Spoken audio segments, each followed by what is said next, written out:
Hello booksties, welcome to today's video. It's time to share my reading wrap up with you guys. I'll be showing you all the books that I've read in the month of August, as well as some of my September hopefuls. I'm not going to use the word TBR because, who knows at this point if I'm going to be reading any of these books, but it's nice to be delusional, it's nice to dream, so I'm going to be mentioning them anyways. So grab yourself a drink, get cozy, and let's get into it. Here I have all the physical books that I've read in the month of August, but I also read a few on my Kindle, and I will be talking about those in a minute. August was actually a good reading month. I read 7 books in total. I was able to make another dent in the Addicted series. I read Hothouse Flower and Fuel the Fire. So now I only have 2 books left and then I will be completely done. Feels like I've been reading this series my entire life because it's been like 10 books. But at the same time, I grew attached to these characters. They feel so real somehow. It's like watching reality TV. You just get really invested in their life and in their drama. Hothouse Flower follows Daisy and Reich. It's their first book from their POV. I really enjoyed this one, not just character-wise, but even plot-wise, and I ended up giving it 5 stars. Fuel the Fire continues with Rose and Connor. This is their second book so far. I actually found it much better and entertaining than their first book, Kiss the Sky. So I ended up giving it 4 stars because there was a lot happening regarding the plot. And if I remember correctly, the 2 books coming after this one is going to be Daisy and Reich's second book, which I'm excited about. And the final one, I think, is going to be from all of their POV. Oh, and Fuel the Fire, I actually did an immersive read for this one. Basically, I read it on my Kindle while listening to the audiobook just so I can stay focused. It helps me zone in and not get distracted. Next, I finished the duet, which is, what is this thing called?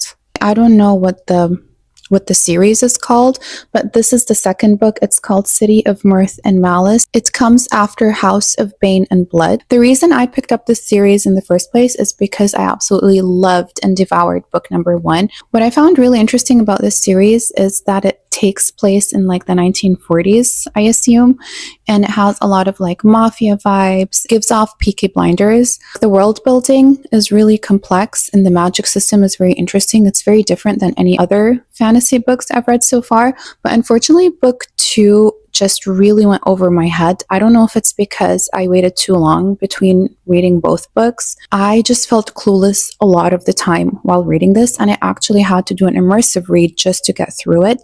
I did end up giving it a 4 stars just because I know it's good quality writing, regardless of whether I understood it or not. But I would still highly recommend this series to any fantasy lovers out there. If you watched my previous video, you would have seen me pick this up at the bookstore. It's The Body in the Library by Agatha Christie, and I just felt since we are approaching fall, this would be the perfect cozy read. I assumed that because it takes place in a library, it's going to give me all those vibes. Unfortunately, I was disappointed because it did not really focus on the location and the atmosphere. By the way, this is a Miss Marple book. If you are familiar with Agatha Christie, a lot of her books either have the famous detective Monsieur Poirot or they have the very lovable spinster Miss Marple. And in this book, Miss Marple is the one who solves the case. And I usually really love it when she shows up in the books, but I didn't get quite enough of her as much as I would have liked in this one. So I ended up giving this one a 3 stars. It was good,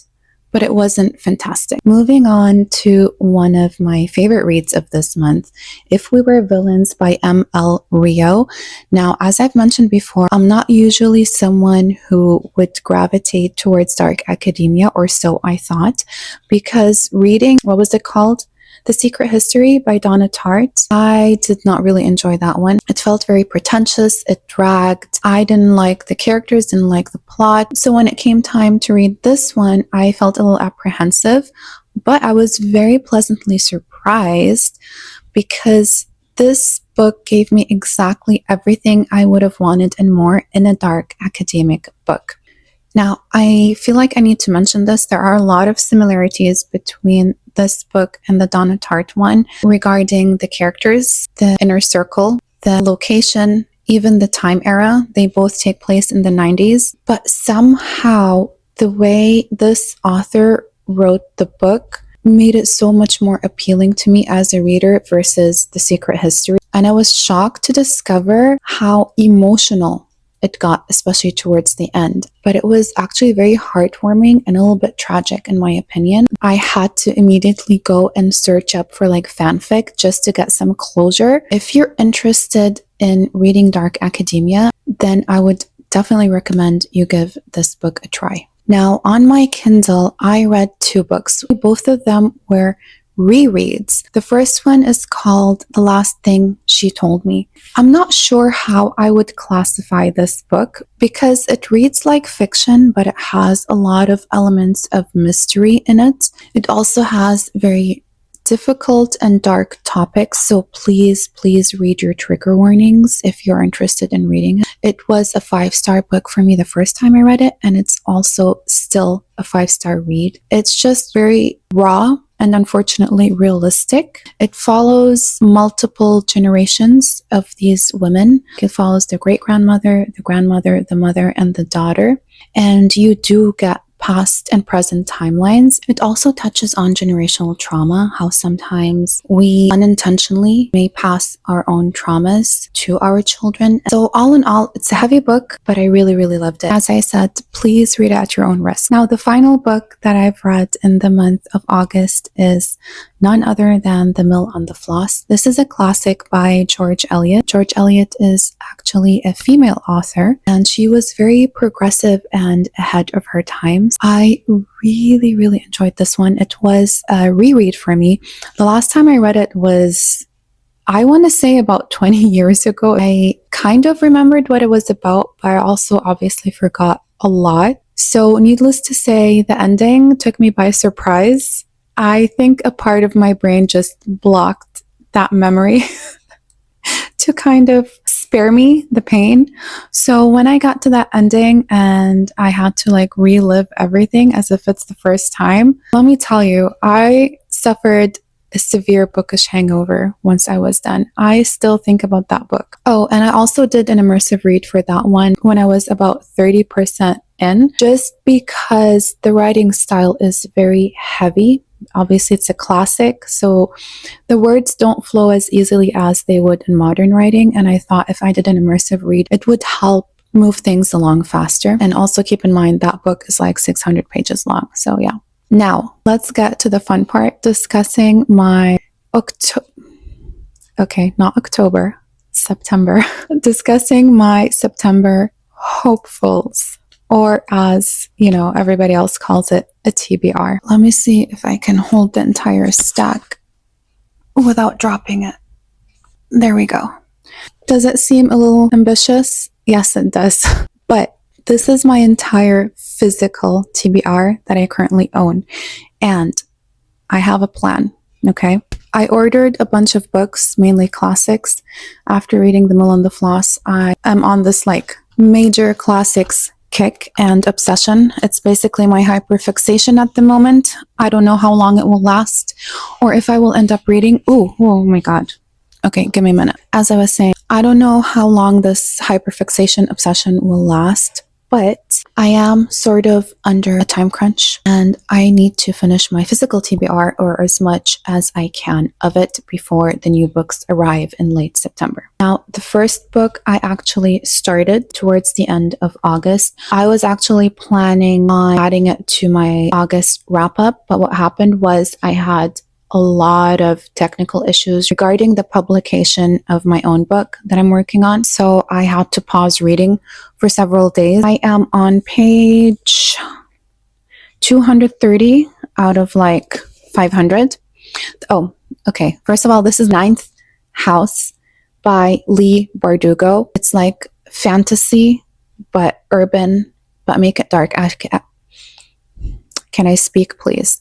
But make it dark academia. I was skeptical about this one, I'm not gonna lie, but to be honest, ever since I've started it, I cannot put it down. It is so intriguing, it is so interesting and mysterious, and it is also very creepy. So I feel like this is the perfect book for this upcoming season, but even more so if you would read it in October. I can't give you too many thoughts yet, just because I personally still don't know where this is going. This is how good it is. This is how on my toes it's keeping me.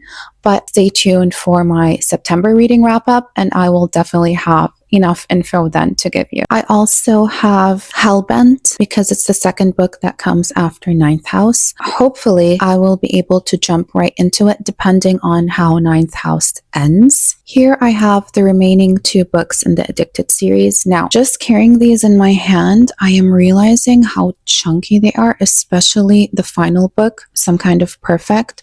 So let's check how many pages it is without spoiling anything for myself. Over 700 pages? No, that can't be right. Hold on. Over 700 pages for a romance book. All right, I'm going to be very honest with you. This is why I'm calling it Hopefuls. Because, yeah, let's hope. Let's just hope. No promises. No promises. This book. I use the word hopeful very loosely for this one, just because I'm no rush to get to it, to be honest.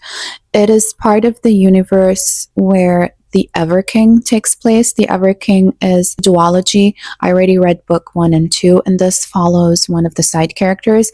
So it's not like I finished a book on a cliffhanger and I need to immediately read this one. Let me check how many books are on this hopeful TBR.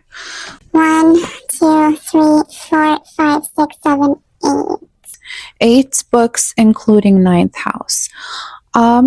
Yeah, it sounds doable, I think, unless something else comes up this month. Let's hope not. This one I'm really excited for because I read a couple of chapters out of this book and it just feels so warm and cozy and magical, and it's actually very intriguing. Spells, Strings, and Forgotten Things. It's about these 3 sisters who have magic, and the price for their magic is memory loss, so they have to really guard the secret of their magic, otherwise it could be very pricey. And there's also a romance in here. When an ancient evil awakens, the fragile thread that holds the sisters together breaks, and their magic slowly begins to fade. I know this would be ideal for October, but I want to read these books now because mentally, I'm already in October. Mentally, I'm oh, it's almost Christmas time. So, another book that really intrigued me, and you can see by the bookmark that I read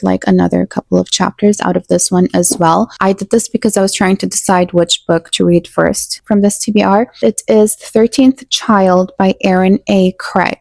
This one gave me very strong, gothic YA fantasy vibes with a side of horror and a little bit of creepiness, and I am here for it. It is very, very cool. What I've gathered so far from the couple of chapters I've read, as well as reading the synopsis, is that the main character gets adopted by this god of I forgot, god of what? God of death or something. Her parents have 12 kids, and then she comes along and they're oh no, 13 is one too many, we don't want her. And they're trying to get rid of her, literally trying to get rid of her. So they go around and they start looking for someone to take her in. And that's when the godfather steps in and he is oh, I'll take her and I'm going to raise her, blah, blah, blah. But he's really creepy as well. And he looks very unappealing from the descriptions I've read in the first couple of chapters. So I'm very excited to read this one. And finally, I have A Man Called Ove by Frederick Bachman. I feel I want to read this when I'm in the mood for something really deep and sentimental. This is going to really hit the sweet spot because I have a feeling it's going to be a little sad, heartbreaking, because he's an old guy. He's supposed to be very grumpy. And this new family moves in next door with these very active and energetic and loud young girls. And I'm guessing somehow he's misunderstood and there must be a reason behind his grumpiness. That's just me kind of trying to guess what's going to happen. I'm sure there's like a really sad and tragic reason. I'm really looking forward to read this one as well. All right, booksties, I hope you guys enjoyed today's video. If you are interested in finding out what I think about my hopeful TBR, then make sure you are subscribed and you have your notifications on for when that video drops. And let me know down in the comments below what is on your TBR. And I will see you guys in the next one. Bye!